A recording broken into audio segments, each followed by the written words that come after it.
नमस्कार दोस्तों, आप सभी का एक बार फिर से स्वागत है हमारे चैनल दुर्गा भक्ति मार्ग में। आज मैं आप सभी को सुनाऊंगी गुप्त नवरात्रि के 5वें दिन सुने जाने वाले श्री दुर्गा सप्तशती पाठ अध्याय 9 और 10। जय माता दी। आज नवरात्रि का 5वां दिन है और आप सभी पर माता रानी की कृपा सदैव बनी रहे। 9वें अध्याय में निशुंभ वध का वर्णन किया गया है। राजा ने कहा, भगवान, आपने रक्त बीज के वध से संबंध रखने वाला देवी चरित्र का यह अद्भुत महात्मा में मुझे बतलाया। अब रक्त बीज के मारे जाने पर अत्यंत क्रोध में भरे हुए शुंभ और निशुंभ ने जो कर्म किया उसे मैं सुनना चाहता हूँ। मार्कंडेय ऋषि कहते हैं, राजन, युद्ध में रक्त बीज तथा अन्य दैत्यों के मारे जाने पर शुंभ और निशुंभ के क्रोध की सीमा नहीं रही। अपनी विशाल सेना इस प्रकार मारी जाती देख निशुंभ रोष में भरकर देवी की ओर दौड़ा। उसके साथ असुरों की प्रधान सेना थी। उसके पीछे आगे तथा पार्श्व भाग में बड़े बड़े असुर थे जो क्रोध से ओट चबाते देवी को मार डालने के लिए महापराक्रमी शुंभ भी अपनी सेना के साथ मात्र गणों से युद्ध करके वन चंडिका के मारने के लिए आ पहुंचा। तब देवी के साथ शुंभ और निशुंभ का घोर संग्राम छिड़ गया। वे दोनों दैत्य मेघों की तरह बाणों की भयंकर वर्षा कर रहे थे। उन दोनों के चलाए हुए बाणों को चंडिका ने अपने प्राणों के समूह में तुरंत काट डाला और शस्त्र समूह की वर्षा कर दोनों और दैत्यों की पंक्तियों के अंगों में भी चोट पहुंचाई। निशुंभ ने तीखी तलवार और चमकती हुई ढाल लेकर देवी के श्रेष्ठ वाहन सिंह के मस्तक पर प्रहार कर दिया। अपने वाहन को चोट पहुंचाने पर देवी ने सर्प नामक बाण से निशुंभ की श्रेष्ठ तलवार तुरंत ही काट डाली और उसकी ढाल को भी, जिसमें 8 चांद जड़े हुए थे, खंड खंड कर दिया। ढाल और तलवार के कट जाने पर उस असुर ने शक्ति चलाई, किंतु सामने आने पर देवी ने चक्र से उसके 2 टुकड़े कर दिए। अब तो निशुंभ से क्रोध से जल उठा और उस दानव ने देवी को मारने के लिए शूल उठाया, किंतु देवी ने समीप आने पर उसे पे मुक्के से मारकर चूर्ण कर दिया। तब उसने गदा घुमाकर चंडी के ऊपर गदा चलाई, परंतु वह भी देवी के त्रिशूल से कटकर भस्म हो गई। तब अंदर दैत्य राज निशुंभ को फरसा हाथ में लेकर आते देख देवी ने बाण समूह से घायल कर धरती पर सुला दिया। उस भयंकर पराक्रमी भाई निशुंभ के तारासहित हो जाने पर शुंभ को बड़ा क्रोध हुआ और अंबिका का वध करने के लिए वह आगे बढ़ा। रथ पर बैठे बैठे उत्तम आयुध से सुशोभित अपनी बड़ी बड़ी 8 अनुपम भुजाओं से समूचे आकाश को ढककर वह अद्भुत शोभा पाने लगा। उसे आते देख देवी ने शंख बजाया और धनुष की प्रत्यंचा भी अत्यंत दुस्सह शब्द किया। साथ ही अपने घंटे के शब्द से जो समस्त नित्य सैनिकों का तेज नष्ट करने वाला था, संपूर्ण दिशाओं को व्याप्त कर दिया। तब अंतर सिंह ने भी अपनी दहाड़ से, जिससे सुनकर बड़े बड़े गजराज का महान मद दूर हो जाता है, आकाश, पृथ्वी और 10 दिशाओं में गूंज उठता है। फिर काशी ने आकाश में उछलकर अपने दोनों हाथों से पृथ्वी पर आघात किया। उसे भयंकर शब्द हुआ, जिससे कि पहले सभी शांत हो गए। तत्पश्चात शिव दूती ने दैत्यों के लिए अमंगलजनक अट्टहास किया। इन शब्दों को सुनकर समस्त असुर थर्रा उठे, किंतु शुंभ को बड़ा क्रोध हुआ। उस समय देवी ने जब शुंभ को लक्ष्य करके कहा, ओ दुरात्मा, खड़ा रह। तभी आकाश में खड़े हुए देवता बोले, जय हो, जय हो। शुंभ ने वहां आकर ज्वाला से युक्त अत्यंत भयंकर शक्ति चलाई। अग्नि में पर्वत के सामने आते ही हुई उस शक्ति को देवी ने बड़े भारी लकीर से दूर हटा दिया। उस समय शुंभ के सेनादिल निज से विप्र वज्रपात के समान भयानक शब्द हुआ, जिससे अन्य शब्दों को जीत लिया। शुंभ के चलाए हुए बाणों के चलाए हुए बाणों के शुंभ ने अपने भयंकर बाणों द्वारा सैकड़ों और हजारों टुकड़े कर दिए। तब क्रोध में भरी हुई चंडिका ने शुंभ को शूल से मारा। उसके आघात से मूर्छित होकर वह पृथ्वी पर गिर पड़ा। इतने में ही शुंभ को चेतना हुई और उसने धनुष हाथ में लेकर बाणों द्वारा देवी काली तथा सिंह को घायल कर डाला। फिर उस दैत्य राज ने 10,000 बाहें बनाकर चक्रों को प्रहार से चंडिका को आदित्य किया।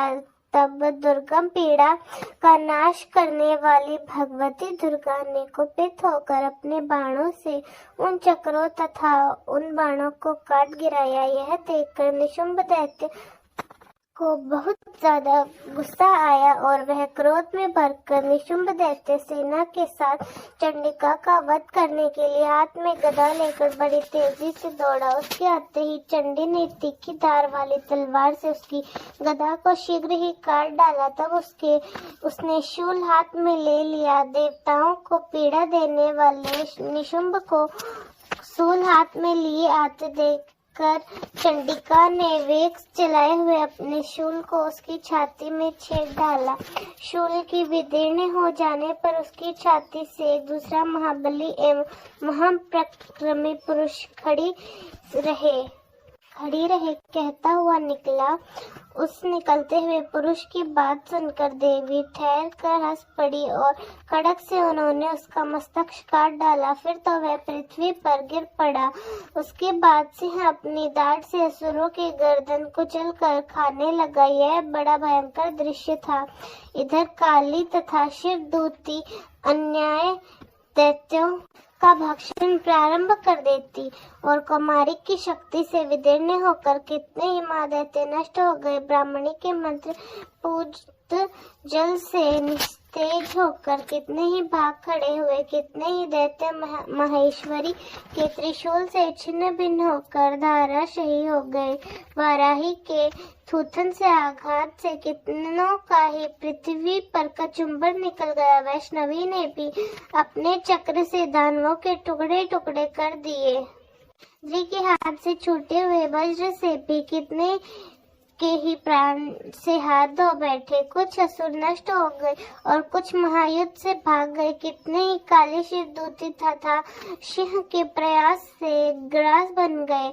तब जय माता दी। इस प्रकार श्री मार्कंडेय पुराण में सारवण मंत्र की कथा के अंतर्गत देवी महात्म्य में निशुंभवत नामक नवा अध्याय पूर्ण हुआ। आप सुनिए 10वां अध्याय, जिसमें शुंभ वध का वर्णन किया गया। 10वें अध्याय को शुरू करने से पहले हम सब मिलकर माँ जगदम्बे का ध्यान करेंगे। मैं मस्तक पर अर्ध चंद्र धारण करने वाली शिव शक्ति स्वरूपा भगवती कामेश्वरी के हृदय का चिंतन करते हुए तपाए हुए स्वर्ण के समान सुंदर हैं। सूर्य, चंद्रमा और अग्नि, यह तीन उनके नेत्र हैं और वे अपने मनोहर हाथों में धनुष, बाण, अंकुश, पाश और शूल धारण किए हुए। मार्कंडेय ऋषि कहते हैं, राजन, अपने प्राणों के समान प्यारे भाई निशुंभ को मारा देख तथा सारी सेना का संहार होता देख शुंभ ने कुपित होकर कहा, दुष्ट तोड़ के तो बल के अभिमान में आकर झूठ मूठ का घमंड न दिखा तो बड़ी माननी बनी हुई है, किंतु दूसरी स्त्रियों के बल का सहारा लेकर लड़ती है। तब देवी बोली, ओ दुष्ट, मैं अकेली ही हूँ। इस संसार में मेरे सिवा दूसरी कौन है? यह देख मैं विभूतियाँ ही इसलिए मुझ में ही प्रवेश कर रही। तब ब्रह्माणी आदि समस्त देवियां अंबिका देवी के शरीर में लीन हो गई। उस समय केवल अंबिका देवी ही रह गई। तब देवी बोली, मैं अपनी ऐश्वर्य शक्ति के अनेकों रूपों में यहाँ उपस्थित हूँ। उस सब रूपों को मैंने समेट लिया। अब अकेली ही युद्ध में खड़ी हूँ। तुम भी स्थिर हो जाओ। मार्कंडेय ऋषि कहते हैं, राजन, तब देवी और शुंभ दोनों में सब देवताओं तथा दानवों को देखते देखते भयंकर युद्ध छिड़ गया। बाणों की वर्षा तथा तीखे शस्त्रों और दारुण अस्त्रों के प्रहार उन दोनों के लिए सब लोग युद्ध के लिए बड़ी भयानक प्रतीत हुआ। उस समय अंबिका देवी ने जो सैकड़ों दिव्य अस्त्र छोड़े थे उन्हें दैत्य राज शुंभ ने उनके निवारण अस्त्रों द्वारा काट डाला। इस प्रकार शुंभ ने भी जो दिव्य अस्त्र चलाए उन्हें परमेश्वरी जी ने भयंकर हुंकार शब्द के उच्चारण आदि द्वारा खिलवाड़ में नष्ट कर डाला। तब असुर ने सैकड़ों बाणों से देवी को इच्छादत्त कर दिया। यह देख क्रोध में भरी हुई देवी उन भी बाण मारकर उनका धनुष काट डाला। धनुष के कट जाने से वह दैत्य फिर से हाथ से ही शक्ति हाथ में ली, किंतु देवी के चक्र से उसी हाथ की शक्ति को भी काट गिराया। तत्पश्चात दैत्यों के स्वामी शुंभ ने 100 चांद वाली चमकती हुई ढाल और तलवार हाथ में लेकर उस समय देवी पर धावा बोल दिया। उसके आते ही चंडिका ने अपने धनुष से छोड़े हुए तीखे बाणों द्वारा उसकी सूर्य किरणों के समान उज्जवल ढाल और तलवार को तुरंत ही काट डाला। फिर उस दैत्य के घोड़े और हाथी भी मारे गए। धनुष तो पहले ही कट चुका था। अब अंबिका को मारने के लिए उद्यत होकर भयंकर मुद्दर हाथ में लिया। उसे आते देख देवी ने अपने तीक्ष्ण बाणों से उसका मुद्र काट दिया, जिस पर वह असुर मुक्का तानकर बड़ी तेजी से देवी की ओर झपटा। उस दैत्यराज को देवी की छाती में मुक्का मारने पर तब उन देवी ने भी उसकी छाती में एक चाटा जड़ दिया।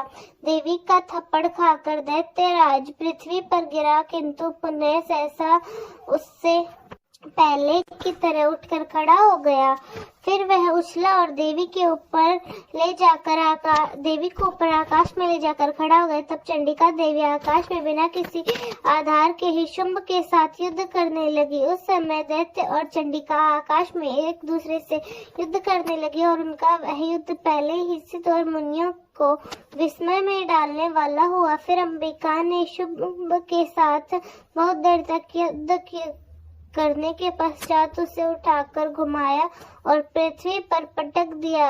पटके जाने पर पृथ्वी उस आने के बाद वह दुष्ट आत्मा पुनः चंडिका का वध करने के लिए बड़ी तेजी से दौड़ा। तब समस्त दैत्यों ने राजा शुंभ को अपनी ओर आते देखा। देवी ने त्रिशूल उसकी छाती छेदक उसे पृथ्वी पर गिराया। देवी के त्रिशूल की धार से घायल होकर उसने अपने प्राण पखेरु कर दिए और वही समुद्र द्वीपों तथा पर्वतों सहित समूची पृथ्वी को कंपा हुआ भूमि पर गिर पड़ा। इसके बाद उस दुरात्मा के मारे जाने पर संपूर्ण जगत प्रसन्न और पूर्ण स्वस्थ हो गया। आकाश स्वच्छ दिखाई देने लगा। पहले जो उत्पात सूचक मेघ और उत्कापात हुए वे सब शांत हो गए तथा उस दैत्य के मारे जाने पर नदियां भी ठीक मार्ग से बहने लगी।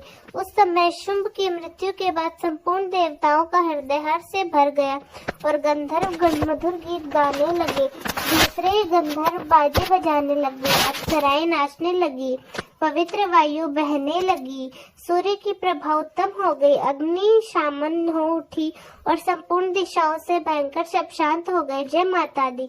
दोस्तों, कैसी लगी आपको हमारी आज की कहानी? कमेंट्स में जरूर बताएं। धन्यवाद।